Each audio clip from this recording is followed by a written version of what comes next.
Hello everyone, myself Ketan Bhavsar, Assistant Professor in LG Engineering College, Ahmedabad. Now in VLSI design, today's unit number 3, MOS transistor, and today's topic working of MOSFET.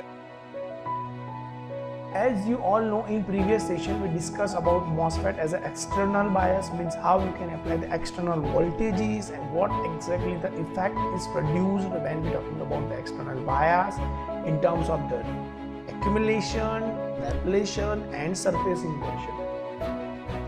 And also we study the basic MOS structure, like how the MOS structure is look like in the 3D way, and also we see the diagram in terms of the 3D structure, and we can identify that how the MOSFET structure is actually work when we apply the external voltages, and we see the variation of holes and electrons when we increase the voltage of gate to source greater than threshold voltage, less than threshold voltage, and so on. So now we move to the next. Next we are talking about a MOSFET. So now as you can see, we already see this diagram in 3D way as a MOS structure. So you can see the gate terminal, oxide, SiO2 and substrate, and as you can see it's a p-type of substrate. VB, it's a substrate, gate voltage, TOX, as you can see the thickness of oxide, gate terminal and substrate and oxide terminal. So with help of this type of the substrate and terminal, we can design a particular MOSFET. And basically we are talking about terminals, then definitely we are considering the gate, drain and source. But in terms of the 3D way, it looks like a sandwich point of view. So on the upper side you can see the gate voltage or gate terminal, and the lower side you can see the substrate voltage. So as I already told you that we are not considering the substrate in number of cases, because we ideally consider the substrate voltage is equal to 0. But now we move to the next, and also we are considering that how gate voltage and gate, drain and source terminal generally affect the substrate too. Most MOSFET have basically 3 layers, as you can see the gate, metal gate electrode, SiO2 layer and p-type of substrate.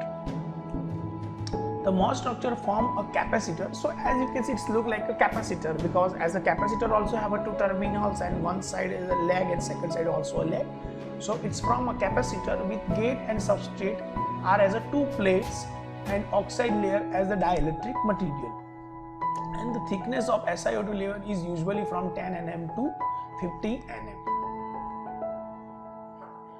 Carrier concentration and distribution within the substrate can be manipulated by external voltage applied to gate and substrate terminal. So as you can see, we can also vary terminals related to the gate and substrate, because you also know okay, when you apply the certain voltages to the terminal, then you can see the effects on voltage side too. So we can easily identify that what exactly the voltage or effect is produced near the surface or near the substrate terminal. Now, to understand the structure of MOS, first consider the basic electric property of p-type semiconductor substrate. It's called as a mass action law, that N is a carrier concentration of electrode, and P is a carrier concentration of holes, and Ni is an intrinsic carrier concentration of silicon. So basically, as we discuss that when you're talking about the mass action law, then we have to focus on this type of the electrons, holes and the concentration material, that with help of these 3 layers that you can design any type of the MOSFET.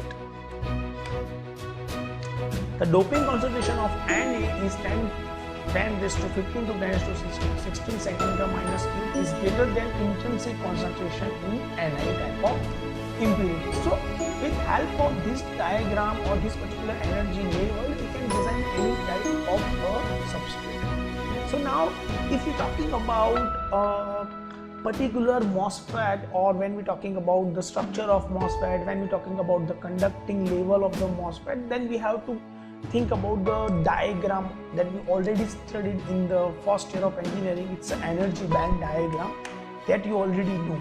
See, as you can see, the valence electrons, Fermi level, intrinsic Fermi level, conduction band, free space. So when the electrons have a certain amount of energy and it crosses the Fermi level, then definitely it can reach the conduction level that we already studied. And the Fermi level is play a main role to provide a conductivity to the substrate and determinant. So it's play a main role when you are dealing with electrons, because for providing a certain amount of conductivity, it play a main role that how this particular content and method and particular level of electrons can reach to the conduction band. So it's play a main role when you are dealing with a free space and also with a conduction band.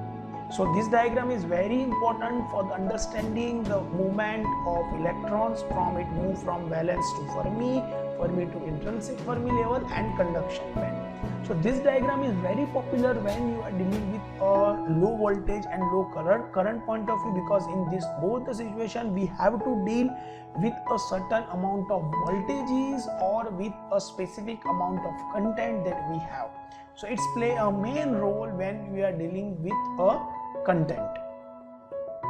So as you can see, the same diagram we have for the metal, oxide and semiconductor level. So as we have the valence electrons, conduction band, band diagram, Fermi level, and these are the basic concept that it relate to a specific metal, oxide and semiconductor content, and based on these three diagram and energy level we can set any energy diagram with a particular content.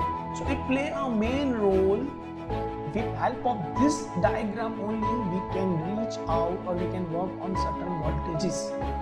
And also in terms of the VLSI technology, as we all know now, VLSI technology is generally working in low power application. So in this low power application, this band is playing a main role, and also in current situation the band values will be changed and it can be reached near to 1 or 1.7.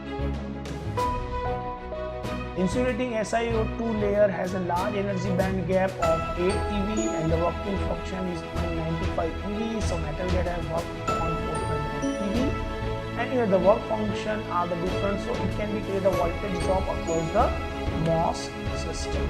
So in your book, or if you refer the VLSI book, it's a Sanmokan, then you can easily see this type of the diagram is available in your books. It indicates the metal, it indicates the oxide level, and this one is for the semiconductor. It moves from valence band to the conduction band, and you can also see the intrinsic and Fermi level potential difference between these diagrams. So Fermi potential level of the metal gate and semiconductor are at same potential, and Fermi potential at surface is called the surface potential phi s, and it is smaller than Fermi potential phi f in magnitude level. So basically this diagram is very popular if you see in the VLSI technology design, because Fermi level and Fermi level potentials play a main role when you are dealing with a potential difference. The question is arise in our mind, what is MOSFET? So as you already know, the MOSFET basically it's a metal oxide semiconductor FET transistor, and it's look like a capacitor because we have a two junction of P and N, and the channel is formed between these two terminals, and with help of the gate voltage we can control and monitor a whole junction diagram. So now as you can see, if the gate voltage will be increased beyond the threshold voltage, which VGS is greater than VTO, then inversion layer will be established on the surface and N channel will be formed between source and drain. So as you already know, because in MOSFET as an external bias topic in previous session we already discussed, if you increase VGS more and more, now the inversion layer is take place and it create a channel of N type, and this N type channel will be carry the drain current according to the VDS value. Now you can see the concept of the MOSFET. So MOSFET is operated in three regions. It is a cutoff region, linear region and saturation region. In cutoff region means there is no channel is formed, and in linear region the channel will be formed, and in saturation region the channel will be formed, but after some time it will be break. So now these three regions we have to study. And what is cutoff region first of all? So cutoff region means what? The channel will not form because VGS is less than 0. So if you not provide sufficient voltages to the gate to source terminal, if it is not greater than threshold voltage, so in this situation the channel will not form. So we can say that right now it is in cutoff region. Like silicon, if you provide the below 0.7 voltage, then the silicon will not conduct. So it's called as a cutoff region. Now what is linear? At VDS is equal to 0, the thermal equilibrium exists in inverted channel region and the drain current ID is equal to 0. Now, if small drain voltage VDS is greater than 0 is applied, the drain current is proportional to VDS will start to flow from source to the drain terminal. And the channel give a continuous path for the flow of channel from source to drain. And this mode of operation is called a linear region when channel is actually start to form, and this is called a linear region that as you can see. In this particular situation your gate voltage is greater than 0 and you apply the small amount of VDS and now you can see the drain current will form and the channel will be established. And the depletion region is also created because as you already know, we can directly reach to the inversion layer, because if you increasing the voltage greater than threshold voltage, then first of all it is in accumulation, then depletion and then surface inversion take place, as we already studied in external bias effect. So as you can see the channel will be formed, depletion layer also will be created. Fine. So it is because of the channel form, so it's called as a linear region. Now in saturation, if you increase more and more VDS, then what exactly happen? So at the same time, as you can see, if you increase more and more, then after some time it reach to the saturation point, and after majority charge carrier will increase on VDS side, so it will extract all the n type of electrons on one particular VDS side, and VGS have a small value. So after some time you can see this ratio will be established because of the majority charge here. It will extract or it will fetch all the electron, so there is thin layer is created over here, and after some time you can see it create a pinch off point because channel will be break at this particular point if you increase more and more VDS saturation and it reach to the VDS saturation value. So it play a main role when we are dealing with a high VDS value.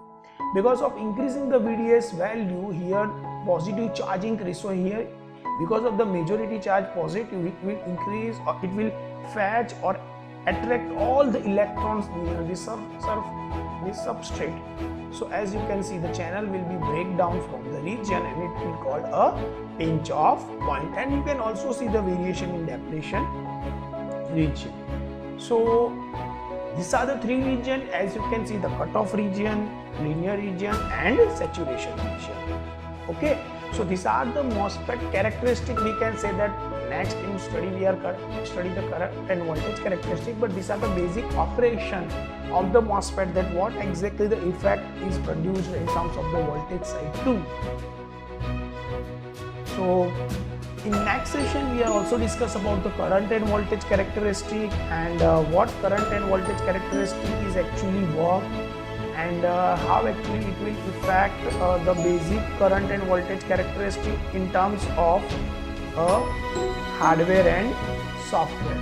So current and voltage characteristic is also play a main role when we are working with the specific amount of content that we have, and also we study that how current and voltage we can minimize, or with help of this particular current and voltage characteristic, how we can check or identify the characteristic of the particular component. Because if you see in each and every component characteristic, you can see the VDS VGS diagram or in terms of the flow chart, because this diagram is play a main role to designing or manufacturing any type of component. So I hope you like this session and you definitely get the idea about these three type of the region. As you can see, the cutoff region, the channel will not form in linear because of the VDS is greater than 0 and VGE is greater than threshold voltage, the channel will be formed. And after increasing more and more VDS, so after some time the thickness of the channel will be decreased near the VDS terminal, but after some time it will leave that terminal. So it's called a pinch of point. So I hope you like this session, and if you have any doubt then you can contact me. So thank you very much.